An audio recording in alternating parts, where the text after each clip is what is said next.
Good evening, people. This is the Planning Board, Scituate Planning Board, Thursday, May 28th, 2020. Welcome to our via remote participation. And we've read this before. I'm not going to read it again. For audio participation, call-in can be accessed via any of these three numbers, and if the line is busy, please keep trying. Dial any number US to join. Long-distance charges could apply, depending upon your calling plan. 425-436-6308, 425-436-6338, 425-436-6300, access code 538960, hashtag. Follow the instructions for the calling service. You can listen to the audio and your phone, my goodness, your phone line will be muted. You will be allowed to ask questions or comment during the moderated Q&A period following the audio directions.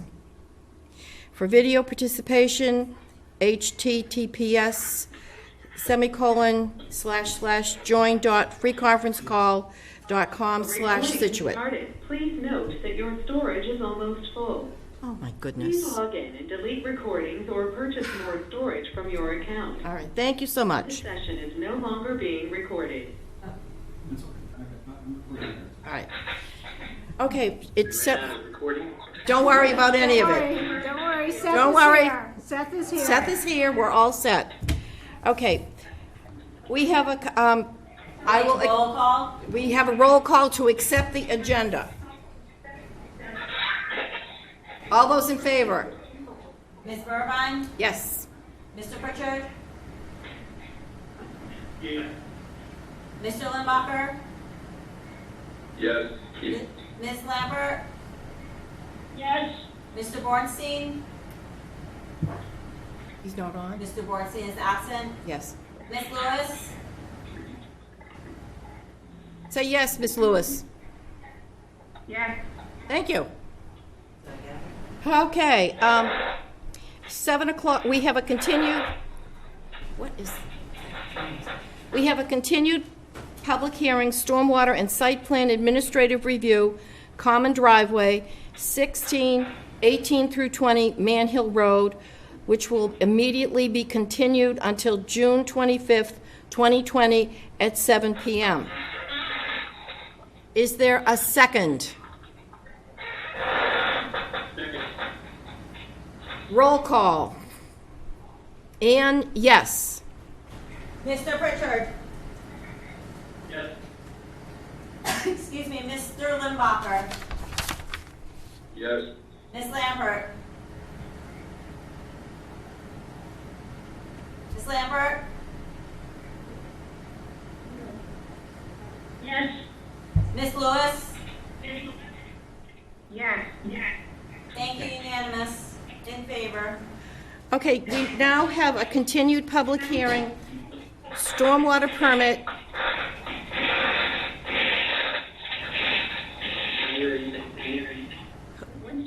What is that noise? Does anybody else have a warning that? I don't know. I had a warning that the recording is stopped.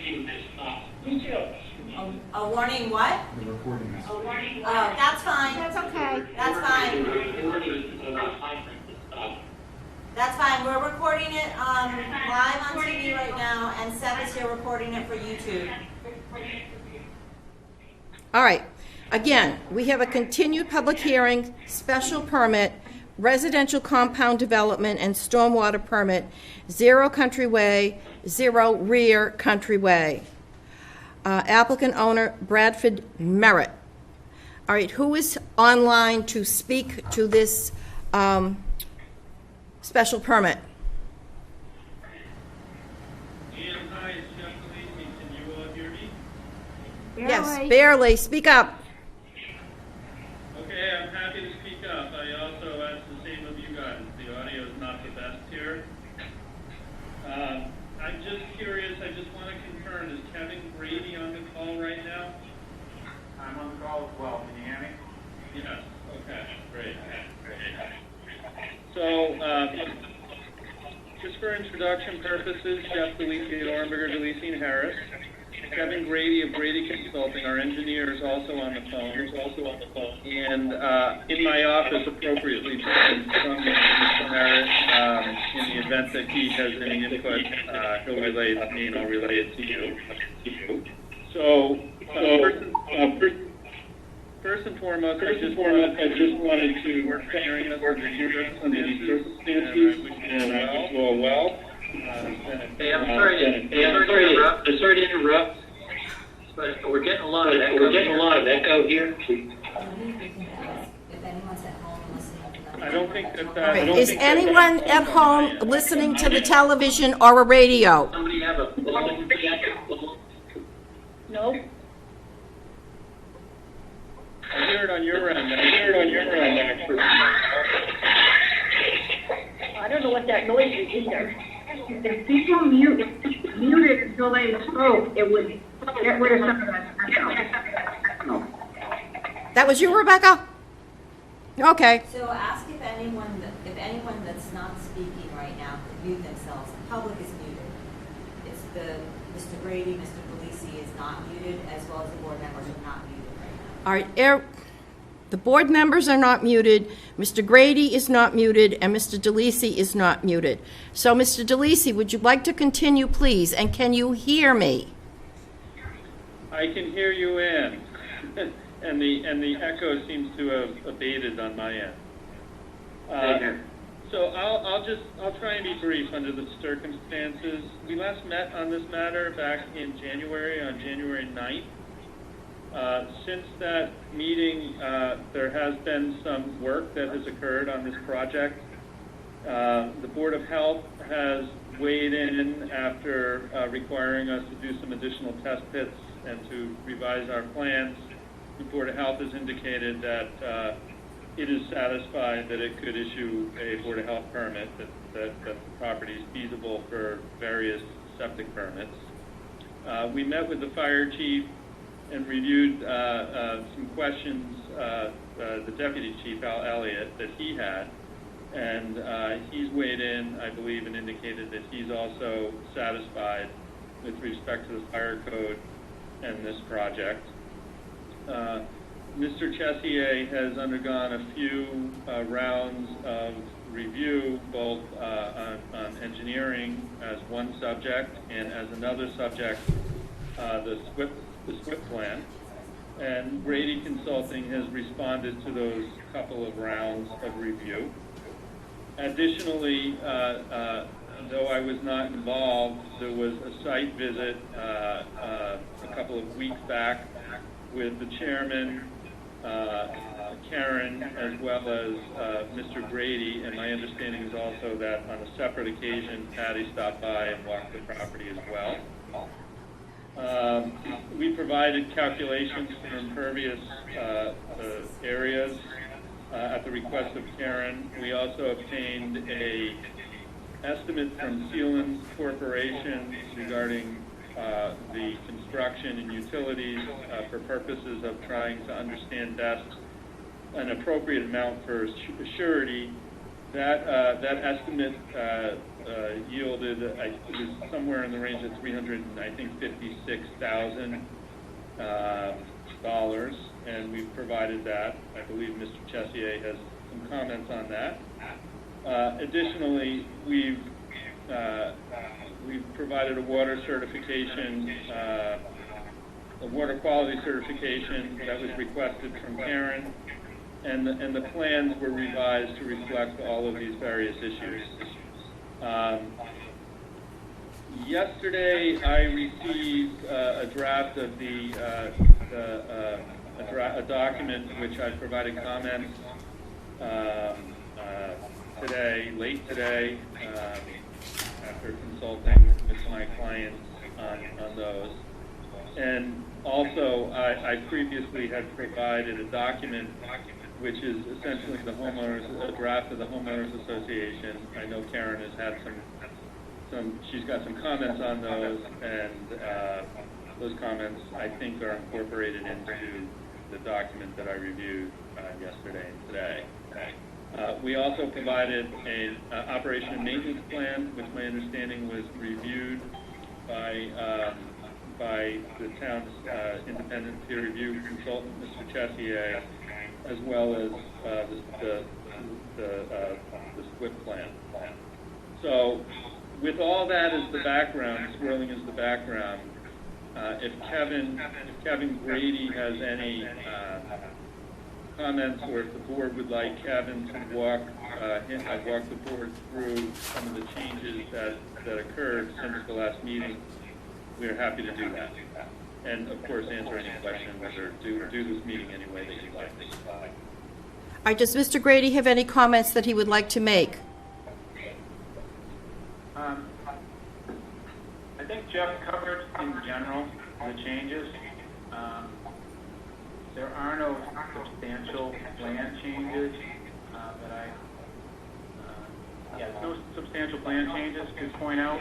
Mr. Chesky and I went over some. Excuse me, can you speak up, please?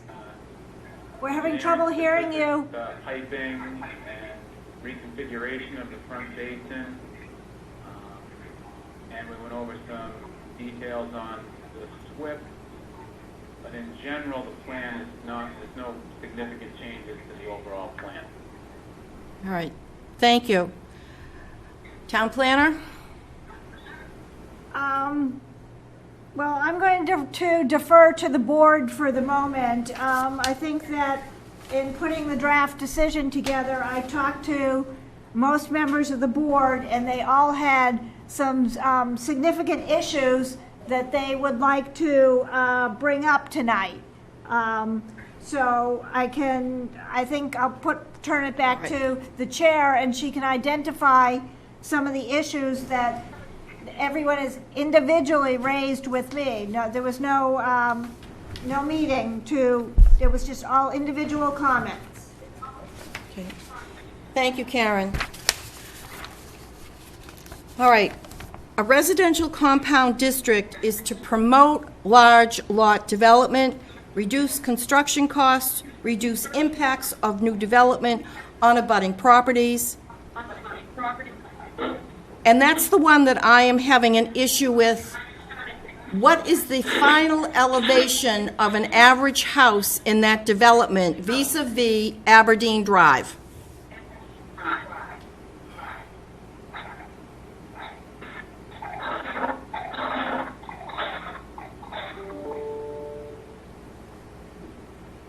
How tall or how high will this house be in this residential compound district? What is the elevation? Sorry, I'm having difficulty hearing you. Your question is about the house size in this district? The height in relationship to Aberdeen. Okay. So that's something that I would obviously defer to our engineer, Kevin. Sure. So the top of foundation for the house on lot 1, the elevation is 72. The rear yard, where the stone wall is, between Aberdeen and our development, is at elevation 76. And the elevations continue to go uphill toward the houses. I would estimate another 4 to 6 feet. The houses on Aberdeen are somewhere between 10 and 12 feet higher than the houses on the proposed development. We do not have specific architectural plans for these houses at this point, but they are required to meet the zoning bylaw. I believe it's 35 feet or 2.5 stories in height. So these are going to be almost as high as the houses on Aberdeen, which means on the first floor of Aberdeen, they'll be looking into these new houses. I'm sorry, I can't hear you. getting the echo. We're getting the echo.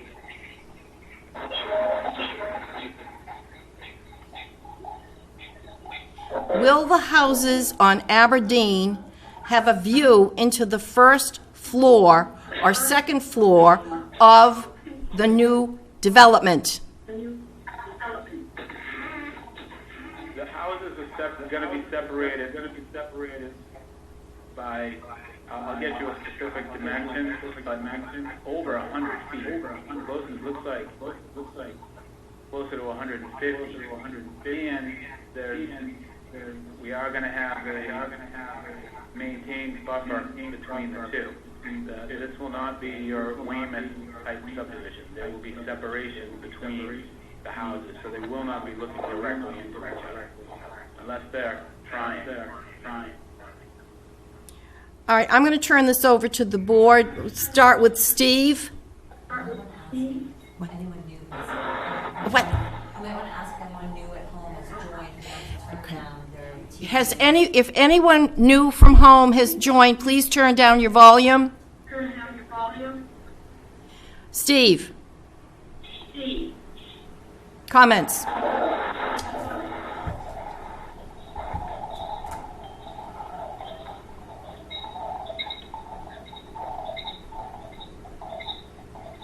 Steve?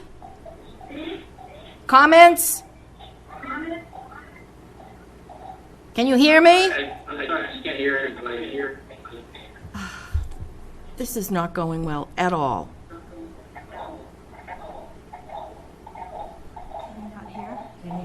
Apparently not. Steve, can you hear me? I get little pieces and then I get echoes.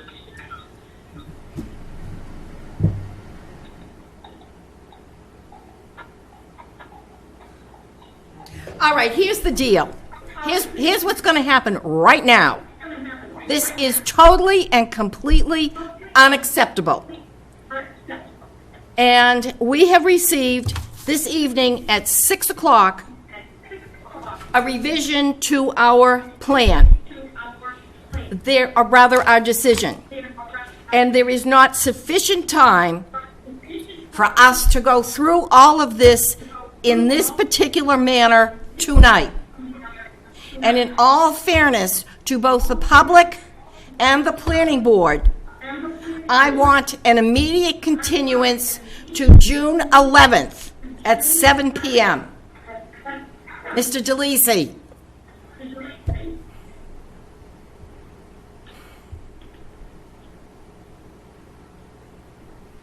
Did you catch all that, Jeff? I thought I heard you say we have comments to the decision that none of us has seen yet. That's right. You've not seen these comments. And the sound here is abominable. Therefore, I want this meeting continued.